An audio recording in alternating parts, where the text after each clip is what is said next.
fresh off of a pretty good performance at the MLB All-Star game. Kendall and the Houston Astros are back at it. This time we're taking on the Baltimore Orioles. They're 49-76. We're 64-60. Kendall's in his usual spot, number 3 in the lineup. We're going up against Kevin Gossman. He's 12-8 with a 2.0 ERA, so we got our work cut out for us. You can see Kendall had a really bad July, but picked it up in August. But really, it's been a bad second half of the year for Kendall. He started off the first half on a lightning pace, on pace to shatter records all over the place. I was thinking 50 home runs, 170 RBIs, and to be honest, we're going to be lucky to get 40 home runs and 120 RBIs. But Kendall's trying to get that average back up here. You can see him knocking in a nice little base hit, moving the runner from first all the way to third on a close play. Luckily, that throw was offbeat. But Kendall gets an easy extra base hit. I only thought that was going to be a single, but he used his wheels to turn it into more.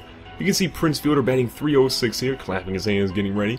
We've got a 1-0 lead here. Kendall is on third. There's an 0-2 count to Prince. And look at your boy, Prince Fielder. He gets the home run music treatment. Deep right field. Looking like Kendall King. You see the train full of oranges out there.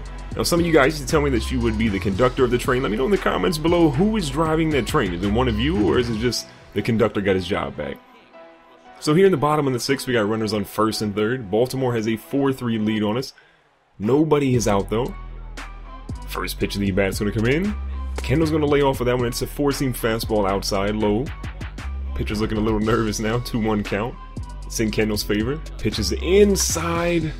And Kendall, no outs, 2 guys on base, and we choke. If you've noticed, the first half of the season, we came in with probably about 70 or so RBIs.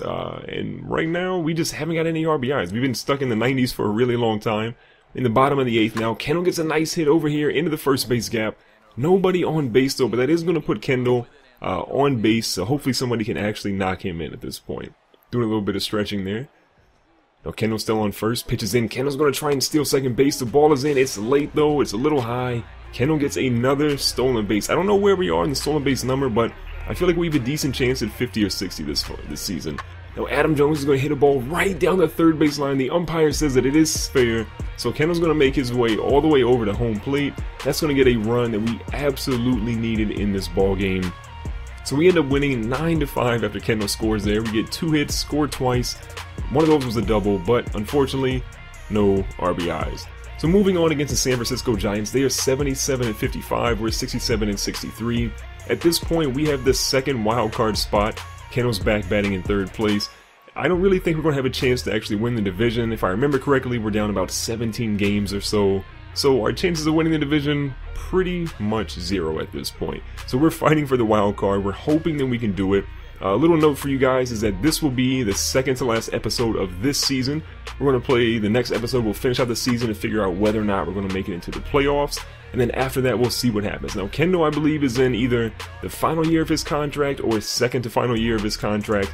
He's asked for a few trades. The Astros will not move him for whatever reason. So it's going to be interesting to see if he ends up in Houston next season, if there's free agency at all involved, or if he can't go into free agency yet, if the Astros actually trade him. Let me know your predictions down below in the comments, though. Now, bottom of the first, Kendall's here in the field. Nice little ball hit to him. He turns it into a routine out there, flashing the leather. And if you haven't watched an episode recently, Kendall is actually in the Gold Glove running. This is the latest in the season he's actually been in the running. I believe he's in second place currently. So we need some flashy plays to help us secure that up. Top of the third now. First pitch in here to Kendall is an inside fastball. It's a 3-1 lead for San Francisco. We got 1 runner on and nobody out now. Next pitch in a 1-0 count is down the middle, and Kendall goes right up the middle of the center fielder. That's going to move the runner from first to second, putting him in scoring position and giving us a chance to finally drive in some runs in this game, because we definitely need him at this point. Now runners on first and third now. Kendall again getting himself in scoring position, moving over to second base. We are trying to rack up the steals, people. Any chance we get, we are definitely going to try and steal. Now, top of the 5th, it's a 3-2 ball game. Nobody on for Kendall. This has been a story that is absolutely frustrating. People are not getting on base when Kendall's up to bat. But nobody's out, nobody's on. 2-1 count now. Kendall gets a hold of this one out to the left center field gap. If we had people on, this would be multiple RBIs. We're going to move our way over from first to second. That's an easy stand-up double.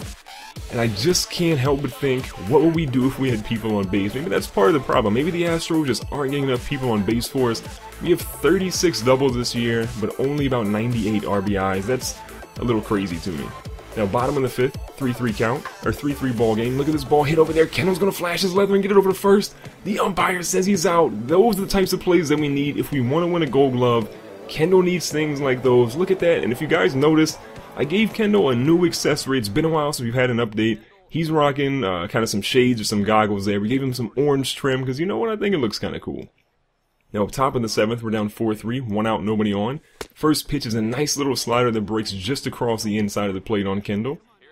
0-1 count now. Next pitch. Kendall gets a hold of this one, and it looks like a can of corn for the center fielder. So that's going to be an easy out for San Francisco. Not a good look for Kendall. A decent game so far, but we end up losing this one 6-3. Travis Wood gets his 9th win of the season. Kendall only gets, he gets 3 hits, only gets a double though, 1 RBI, and 1 run scored. Now we're going up here against the Oakland Athletics. We're 67-65 now. They're 62-71. As you can see, we're getting into the last part of the season. Kendall again batting 3rd, but Oakland's team, they still have Jed Lowry. I'm kind of surprised he's still playing at this point. Now you look at Kendall's batting average against right-handers, 357, 30 homers, and 70 RBIs. He has 37 homers and a little over 100 RBIs in the season so far, so most of his production is against right-handers.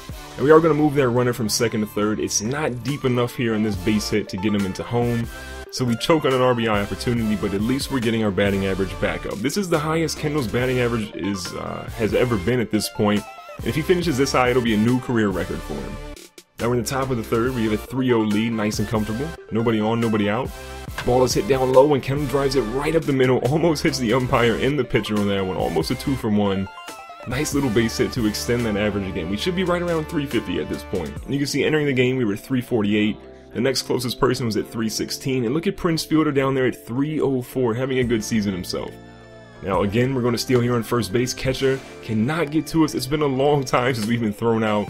Kendall is trying to keep that trend going because he is racking up stolen bases. You can see we're 2-for-3 now in the game with 2 singles, and we've scored 1 time. 3-2 lead. Oakland has scored a few times in a row. Top of the 8th now. Nobody on, nobody out. First pitch is way outside. We're not going to swing at that one. Way too far out to even think about. 3-1 count now. It's in our favor. Pitch is in. Kendall uses a power swing, and it goes way out to right field, but it's extremely foul. Next pitch in a 3-2 count. Anything close, we're swinging, and that one's not close. So we're going to take our little base on balls and walk down to first, taking a walk. That's pretty rare for Kendall. Usually he's swinging away, but that one just wasn't even worth swinging at. And we're on first, and you already know what's happening. We're trying to steal again. The catcher, again, late. Our helmet flew off because we're that fast. Our speed's up to 102 now. That's kind of crazy. And we got Adam Jones on. He's going to hit a dribbler right in front of the catcher. The pitcher and catcher can't figure out who gets it, and Adam Jones is going to reach safely. So now we have runners on 1st and 3rd. So Prince Fielder is coming up to bat now. Runners on 1st and 3rd still with 1 out. He's going to hit it right up the middle. That is going to be enough to drive Kendall in, and that's going to be the end of the game. We are going to walk out of here with a win. If you guys enjoyed this video, make sure to hit the like button. And if you want to see more of Kendall and this MLB 15 The Show, make sure to subscribe because I want to give you guys plenty more episodes soon.